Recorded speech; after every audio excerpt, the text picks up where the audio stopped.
Ibu saudara-saudari, mari kita hening sejenak untuk mendengarkan sabda Tuhan. Tuhan bersamamu dan bersama rohmu. Inilah Injil Yesus Kristus menurut Lukas. Dimuliakanlah Tuhan. Banyak orang datang berbondong-bondong dari kota-kota sekitar kepada Yesus.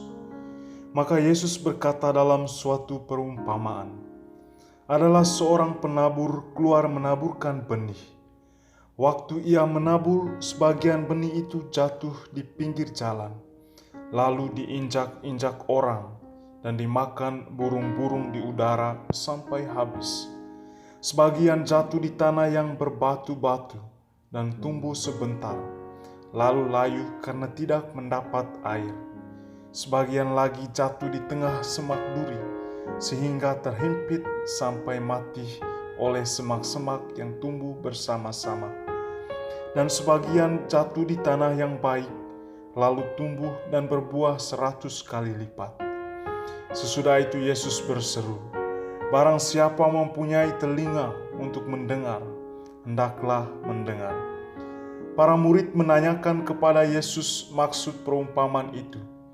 Yesus menjawab, kalian diberi kurnia mengetahui rahasia kerajaan Allah, tapi hal itu diwartakan kepada orang lain dalam perumpamaan, supaya sekalipun memandang, mereka tidak melihat, dan sekalipun mendengar, mereka tidak mengerti. Inilah arti perumpamaan itu. Benih itu ialah sabda Allah. Yang jatuh di pinggir jalan ialah orang yang telah mendengarnya. Kemudian datanglah iblis, lalu mengambil sabda itu dari dalam hati mereka, supaya mereka jangan percaya dan diselamatkan. Yang jatuh di tanah yang berbatu-batu ialah orang yang setelah mendengar sabda itu, menerimanya dengan gembira, tetapi mereka tidak berakal. Mereka hanya percaya sebentar saja, dan dalam masa pencobaan mereka murtad. Yang jatuh dalam semak duri ialah orang yang mendengar sabda itu, dan dalam pertumbuhan selanjutnya mereka terhimpit oleh kekhawatiran, kekayaan, dan kenikmatan hidup, sehingga tidak menghasilkan buah yang matang. Yang jatuh di tanah yang baik ialah orang yang mendengar sabda itu dan menyimpannya dalam hati yang baik dan menghasilkan buah dalam ketekunan. Demikianlah Injil Tuhan.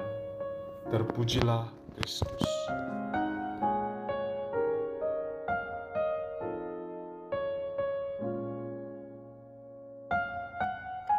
Bapak, Ibu, saudara-saudari, umat beriman yang terkasih dalam Tuhan.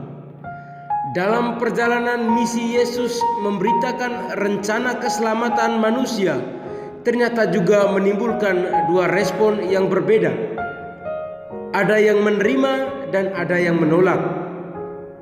Bagi setiap orang yang menerima pengajarannya dan terbuka terhadap kebenarannya, akan dipimpinnya kepada pengertian dan respon yang benar. Dan bagi orang yang menolak pengajarannya, Yesus tidak menunjukkan sikap arogan atau angkuh dalam menanggapi penolakan itu. Sebaliknya, Yesus menyampaikan pengajaran kepada mereka dalam bentuk terselubung. Jika orang tersebut tidak berusaha memahaminya, maka ia tidak akan belajar dan mengerti arti dari setiap kata dalam setiap pengajaran Yesus. Bapak, Ibu, saudara-saudari yang dikasihi Tuhan, bagi seorang petani, menabur benih sangat penting bagi kelangsungan hidup. Menabur benih menjanjikan harapan bahwa kelak akan ada panenan yang menggembirakan. Dalam Injil Lukas pada hari ini, Yesus menggambarkan tentang bagaimana respon manusia terhadap firman Tuhan melalui perumpamaan benih. Perumpamaan ini memaparkan sikap dan kondisi hati manusia terhadap firman Tuhan yang ditaburkan. Dalam hati beberapa orang benih itu mungkin tidak pernah mendapat kesempatan untuk bertumbuh, atau pertumbuhannya terhalang karena jatuh di tanah yang tidak baik. Sedangkan benih yang jatuh di tanah yang baik ialah hati orang yang menyambut dan menaati firman Tuhan dengan benar, dan selanjutnya menghasilkan pertobatan, yaitu perubahan sikap dalam bertingkah laku, mampu bertindak adil dan benar dalam hubungan sosial, dan merindukan perluasan pemberitaan Injil.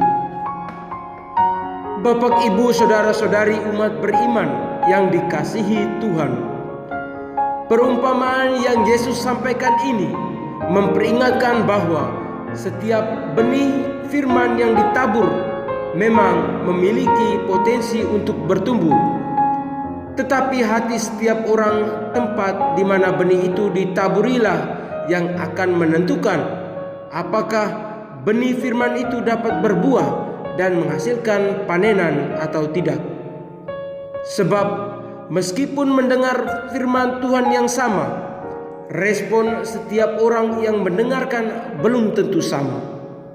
Respon itulah yang akan menentukan apakah firman akan mengakar, bertumbuh, dan menghasilkan buah dalam hidup setiap orang yang mendengarkannya. Lantas, bagaimana dengan respon kita terhadap firman Tuhan yang sering kita baca dan kita dengar? Di bulan kitab suci ini, kita diajak untuk memberikan perhatian yang penuh terhadap firman Tuhan saat kita mendengar atau membacanya, karena firman-Nya memiliki daya yang mampu mentransformasi hidup kita menuju keserupaan dengan Kristus. Jauhilah hal-hal yang menyebabkan firman-Nya tidak bertumbuh baik dan membuat kita tidak dapat merasakan berkat dari firman Tuhan. Allah senantiasa memberikan kasih karunia kepada setiap orang yang merindukan firman-Nya agar memahami dan memiliki kekuatan untuk hidup berdasarkan firman-Nya. Semoga Tuhan memberkati kita.